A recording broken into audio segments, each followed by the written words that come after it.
वाणी होती ओजस्वी, नव्हत्या नुसत्या बाता, प्रभावी होती लेखनी, नव्हत्या नुसत्या कथा, नवसंजीवनी देण्या आतुर हे शब्द, सागरा प्राण तळमळला, संपन्नता ही भारत भूमीची, जो पुत्र लाभला तिला.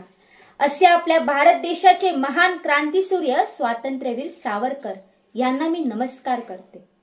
नमस्कार, मी सौ धरती जुकर, भिवंडी तालुक्यातील भादवड या गावची रहिवाशी आहे. तर आज मी सावरकर हा एक खरा सनातनी या विषयावर वक्तृत्व करणार आहे. हे मातृभूमी तुझला मन वाहियले, वक्तृत्व वाग विभवही तुझ अर्पियले, तू तेची अर्पियाई नववी कविता रसाला, लेखा प्रति विषय तुझी अनन्य जाहला. या मातृभूमीच्या स्वातंत्र्यासाठी आपल्या जीवनाचा दगदगता यज्ञकुंड चेतवून त्यात समिधा अर्पण करणारे स्वातंत्र्यवीर सावरकर. सावरकर हे नाव जरी डोळ्यासमोर आलं की तुमच्या आमच्या मनात आणि मनगटात एक नवीन उत्साह, देशाप्रती आणि कार्याप्रती करत असलेली आपली निष्ठा अधिक शतपटीने दुणावते.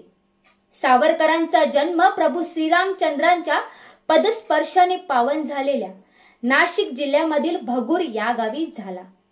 सावरकर कुटुंबात विद्येच्या रूपाने साक्षात माता सरस्वतीचा वास होता. त्यामुळे सावरकरांना वैज्ञानिकतेबरोबरच धार्मिक आध्यात्मिकाचेही तार्किक पोषण मिळाले होते. सावरकरांना अगदी लहान वयापासूनच पुस्तके वाचण्याचा खूप छंद होता. ऐतिहासिक, पौराणिक, धार्मिक, चरित्र ग्रंथ, वैज्ञानिक जे हातात मिळेल ते पुस्तक वाचत होते. तसेच एक दिवशी सावरकर पुस्तक वाचत बसले होते तेव्हा त्यांच्या वडिलांनी त्यांना विचारले की बाळा विनायका, इतक्या लहान वयात अरण्यक पुस्तक वाचू नयेत, नाहीतर घराचे अरण्यक होऊन जाईल.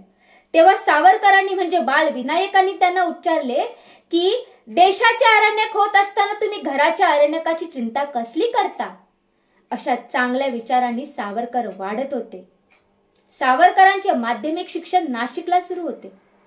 विचार करा मी मित्र हो की आपल्याकडे कोविड-19 ची साथ आली होती, तशी त्या काळी प्लेग या आजाराची प्रचंड प्रमाणात त्या काळी साथ आली होती.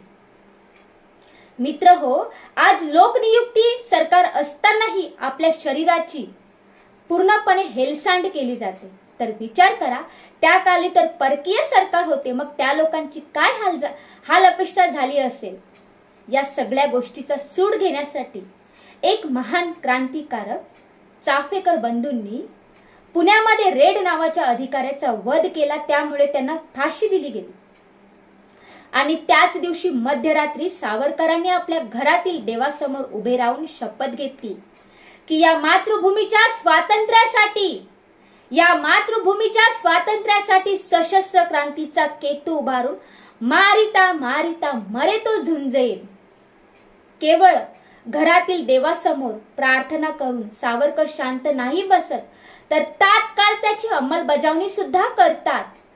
सावरकरांचे प्रतिज्ञा करण्याचे मूर्त रूप म्हणजे आधी मित्र मेळावा आणि नंतर अभिनव भारत या संघटना.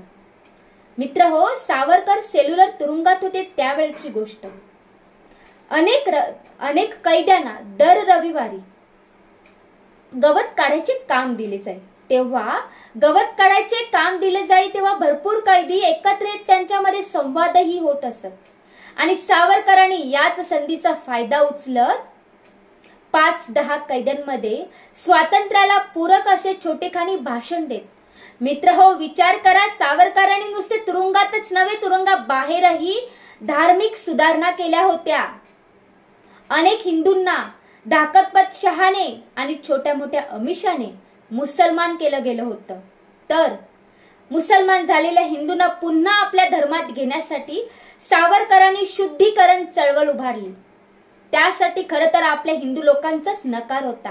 का तर मुसलमान झालेल्या हिंदूंना पुन्हा आपल्या हिंदू धर्मात घेण्यास ते नकार करत होते. अशा कर्मठ हिंदूंना स्वातंत्र्यवीर सावरकरांनी आधी योग्य शिक्षण दिले आणि धर्मांतरित झालेल्या हिंदूंसोबत उचित व्यवहार करण्यास सांगितले.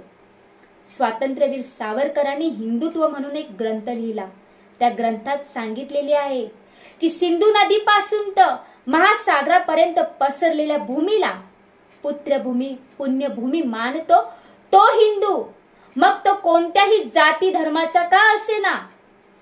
मित्र हो, हिंदू या 2 अक्षरात अगस्तीच्या ओंजळीतील महासागर आणि 30 कोटी लोकांचे राष्ट्र सामावले आहे। मित्र हो, विचार करा, आपले हे सनातनी धर्म 5000 वर्ष जुनं असलेल्या या धर्मामध्ये अनेक धर्म पंथ निर्माण झालेले आपल्याला दिसून येतात। शेवटी सावरकर म्हणतात, अहिंदू म्हणून मला इंद्रपद जरी दिले, अहिंदू म्हणून मला इंद्रपद जरी दिले, तरी ते मी लाथाडून शेवटी हिंदू म्हणूनच मरेन, तरी ते मी लाथाडून शेवटी हिंदू म्हणूनच मरेन। धन्यवाद।